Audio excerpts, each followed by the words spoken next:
Nós vos adoramos, Santíssimo Senhor Jesus Cristo, e vos bendizemos.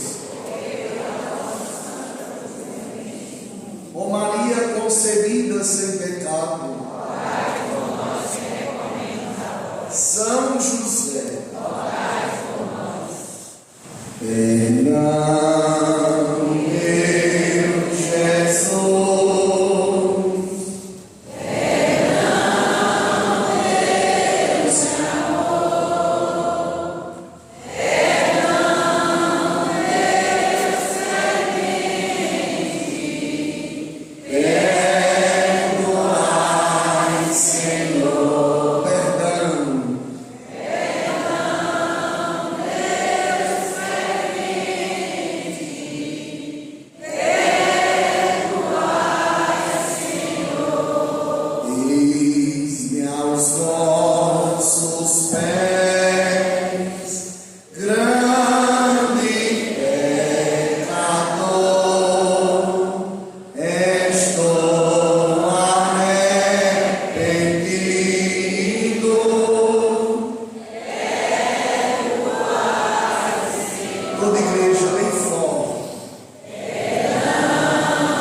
Meus irmãos e minhas irmãs, que aqui semanalmente se reúnem no Templo Santo de Deus, no coração desta cidade, onde tudo começou.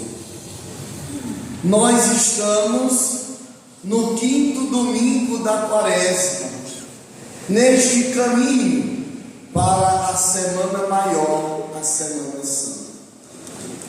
E a liturgia desta semana já nos pede e nos convida a fazer um jejum da visão, a deixar de olhar as coisas que estão ao nosso redor, para olhar para nós e olhar para Deus.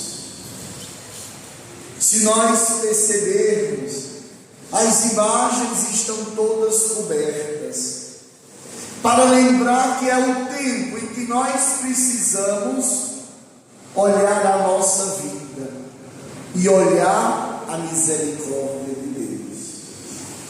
Santo Agostinho sabia muito bem classificar este domingo, classificar o evangelho que nós ouvimos hoje, do encontro da mulher pecadora com Jesus.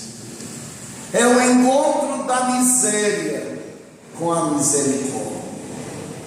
E hoje nós somos convidados a olhar para as misérias da nossa vida, da nossa existência, e contemplar a misericórdia de Deus em Jesus Cristo, que vem para salvar a todos nós. E aqui, de modo especial, nós percebemos com muita clareza que o Evangelho de Jesus Cristo, a palavra de Jesus Cristo, não condena. A palavra de Deus salva. A palavra de Deus perdoa. A palavra de Deus acolhe. E por isso nós não podemos jamais dizer: eu sou pecador, eu não posso fazer isso.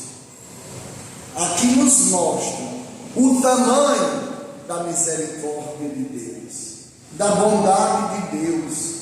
A primeira leitura da missa de hoje do livro do profeta Isaías nos mostra tantas possibilidades que Deus cria para que o homem se volte para ele, para que o homem se arrependa, para que o homem se converta, para que o homem se renove e a cada dia ele seja um homem e uma mulher nova. Meus irmãos e minhas irmãs, o evangelho de hoje todos nós conhecemos. É o evangelho de uma pecadora caída. Se nós perguntássemos a todos, saberíamos dizer de cor. E aqui nós percebemos que os fariseus querem colocar Jesus à prova, juntamente com os mestres da lei. Jesus está sentado com uma porção de gente, ensinando as coisas do Pai.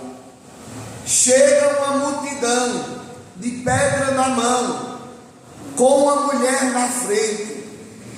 A lei dizia que a mulher fosse pega em adultério, deveria morrer em praça pública. E aquela mulher, pela lei, já estava condenada, pela lei dos homens, a ser apedrejada. Eles levam a mulher até Jesus, porque quer pegar Jesus no deslize de palavras. E ele diz: olha, essa mulher foi pega em adultério. O que dizes? Jesus silencia. Jesus silencia. Jesus se baixa na altura da mulher.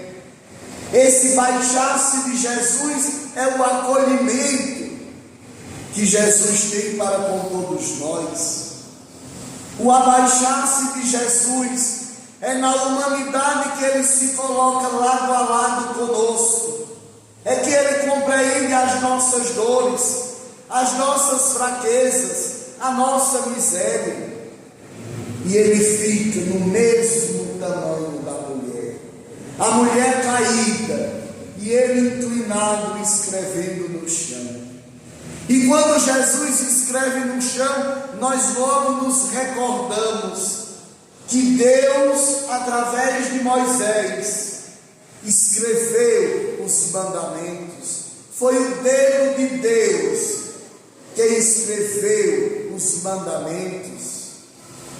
Jesus está ali também com o dedo escrevendo, para mostrar que ele e o Pai são um, que ele está em sintonia com o Pai. E aqueles que trouxeram a mulher, dentre eles muitos cometeram adultério com ela.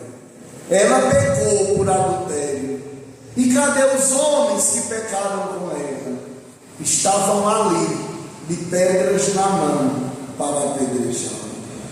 Quantas vezes nós somos essa multidão que estamos cheios de pecado e com as mãos cheias de pedra para jogar no próximo, para julgar, para condenar, para não acolher. Jesus Cristo nos ensina a acolher a todos. E quem não o fizer está fora da máxima do Evangelho. E aqui, meus irmãos e minhas irmãs, Jesus se inclina e escreve no chão. Por quê? Porque aquela multidão estão se colocando no lugar de Deus, estão julgando a mulher, e só quem pode julgar é Deus. Eles estão se colocando no lugar de Deus. E Jesus se sente comovido com a mulher e insistido por eles. E Jesus levanta a cabeça e nem acusa e nem defende.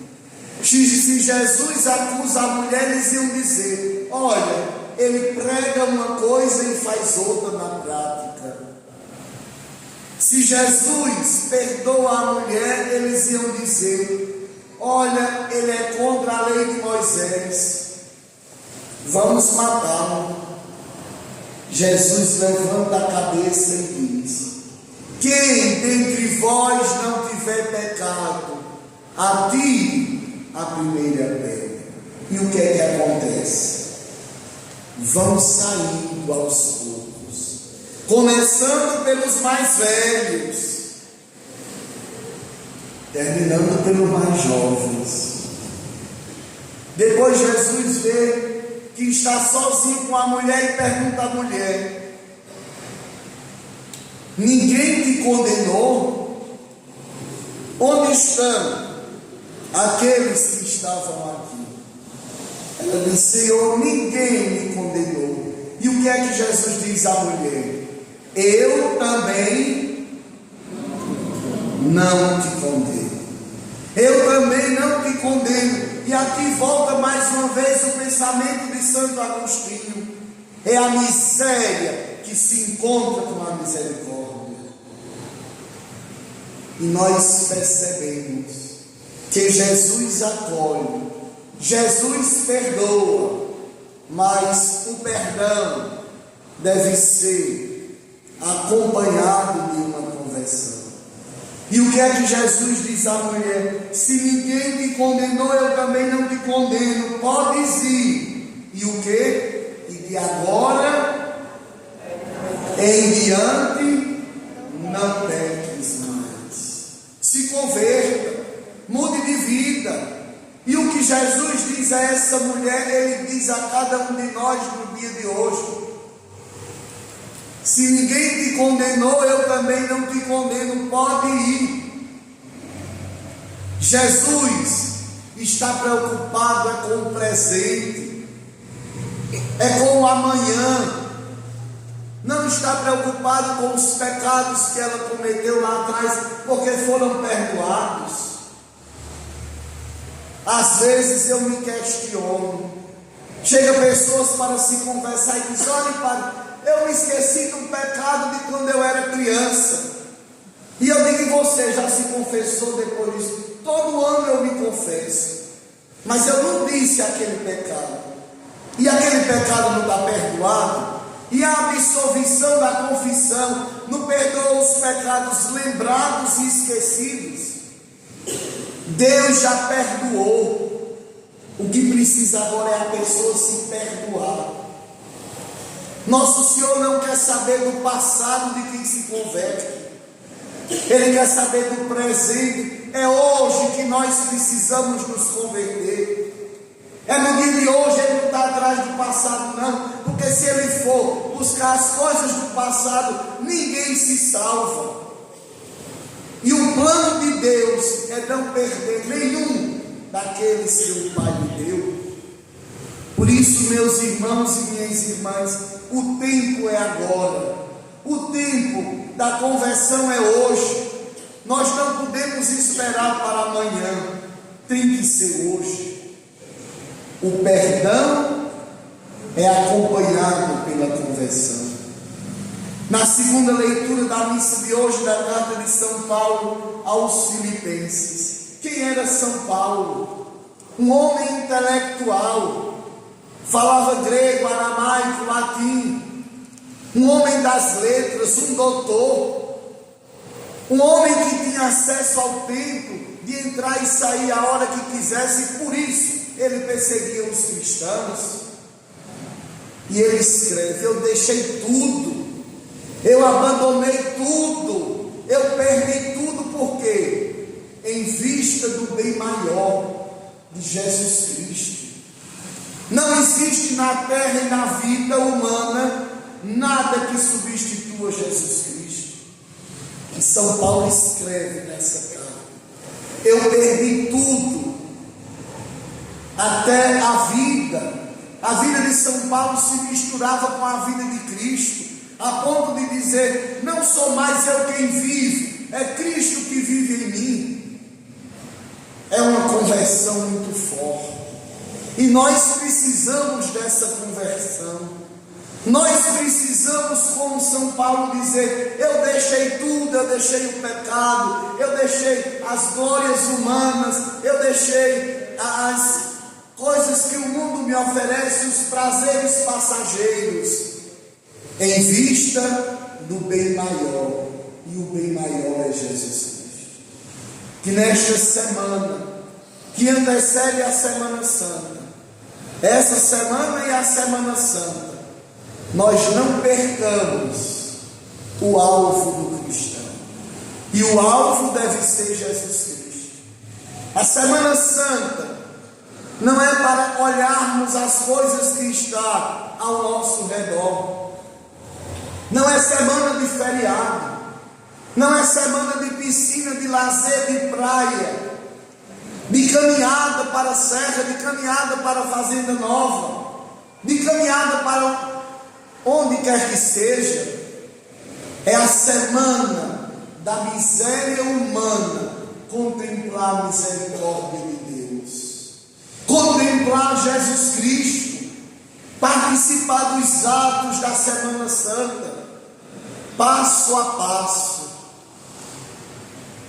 caminhar com Jesus, gota de suor por gota de suor, lágrima por lágrima, coração unido ao coração de Jesus, sangue por sangue, e assim nós conseguiremos viver essa paixão redentora que perdoa os nossos pecados e que nos salva. E assim nós conseguimos fazer, como São Paulo diz: se morrermos com Cristo, estamos convictos de que também viveremos com Ele. Nós precisamos da Semana Maior acompanhar todo o sofrimento para morrer com Cristo e ressuscitar com Ele para uma vida nova, e ser diferente, e ser um novo cristão. E assim nós poderemos dizer, como nós cantamos no Salmo: maravilhas fez conosco o Senhor, exultemos de alegria, porque Ele não nos trata como nós merecemos, Ele nos trata com amor e paz. Louvado seja nosso Senhor Jesus Cristo. Creio em Deus Pai, todo